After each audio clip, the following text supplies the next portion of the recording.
പ്രിയ സുഹൃത്തുക്കളെ, എൻ്റെ നിങ്ങളുടെയൊക്കെ ജീവിതത്തിലുള്ള ഒരു പ്രധാനപ്പെട്ട പ്രശ്നം നമ്മൾ പലപ്പോഴും നേരിട്ടിട്ടുള്ളത് കടം എന്ന് പറയുന്ന ഒരു സംഗതിയാണ്. പലപ്പോഴും നമ്മളുടെ ജീവിതത്തിലേക്ക് നമ്മൾ ക്ഷണിക്കാതെ കടന്നു വരുന്ന ഒരു പ്രധാനപ്പെട്ട അതിഥിയാണ് ഈ കടം എന്ന് പറയുന്നത്.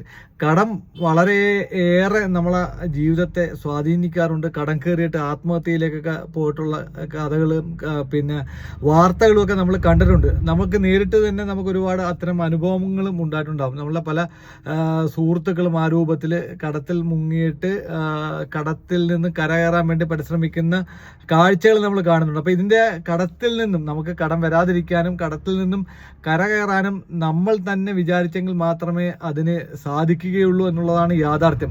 പ്രധാനമായിട്ടും നമ്മൾ പരിശോധിക്കേണ്ടത് നമ്മൾ ഓരോരുത്തരും നമുക്ക് ലഭിക്കുന്ന ഇൻകത്തെ, നമ്മളുടെ വരുമാനത്തെ നമ്മൾ മനസ്സിലാക്കുക എന്നുള്ളതാണ് ആദ്യമായിട്ട് ശ്രമിക്കേണ്ടത്. മാസശമ്പളം ആയിക്കൊള്ളട്ടെ, ബിസിനസ്സിൽ നിന്ന് കിട്ടുന്ന പൈസ ആയിക്കൊള്ളട്ടെ, അതല്ലാന്നുണ്ടെങ്കിൽ നമ്മൾ ഡെയിലി വേജസ് ആയിക്കൊള്ളട്ടെ, എന്ത് തന്നെയാണെങ്കിലും നമ്മൾ കൃത്യമായിട്ട് നമുക്ക് എത്ര രൂപ നമുക്ക് വരുമാനം ഉണ്ട് എന്നുള്ളത് ഉള്ള ഒരു ബോധ്യം നമുക്ക് വേണം. രണ്ടാമതായിട്ട് നമ്മൾ എക്സ്പെൻഡിച്ചർ, നമ്മളുടെ ചെലവുകൾ എത്രത്തോളം ഉണ്ടെന്നുള്ളത്, നമ്മൾ കടം കൂടാതെയുള്ള ചെലവുകൾ എത്ര ഉണ്ടെന്ന് നമ്മൾ മനസ്സിലാക്കണം.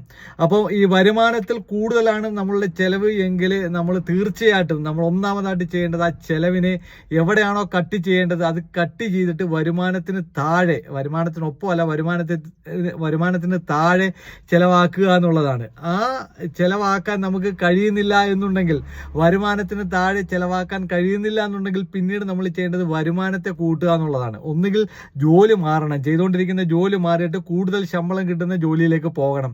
അതല്ല ബിസിനസ്സാണ് ചെയ്യുന്നത് എങ്കിൽ ആ ബിസിനസ്സിൽ ലാഭം കൂട്ടാൻ ഒന്നുകിൽ നമ്മൾ വർക്ക് ചെയ്യുന്ന ഹവേഴ്സ് കൂട്ടണം, മണിക്കൂറുകൾ കൂട്ടണം, അല്ലെങ്കിൽ ദിവസം കൂട്ടണം, അതല്ലാന്നുണ്ടെങ്കിൽ പ്രോഡക്ട്സ് കൂട്ടണം. ഇനി നമ്മൾ ഡെയിലി വേജസ് ആണ് ചെയ്യുന്നത് എങ്കിൽ ആ ചെയ്യുന്നതിൻ്റെ ജോലി ഒരു പിന്നെ എക്സ്ട്രാ മണിക്കൂർ വർക്ക് ചെയ്യണം, അല്ലെങ്കിൽ എക്സ്ട്രാ ഇൻകം കിട്ടുന്ന മറ്റെന്തെങ്കിലും വഴി നമ്മൾ കണ്ടെത്തണം.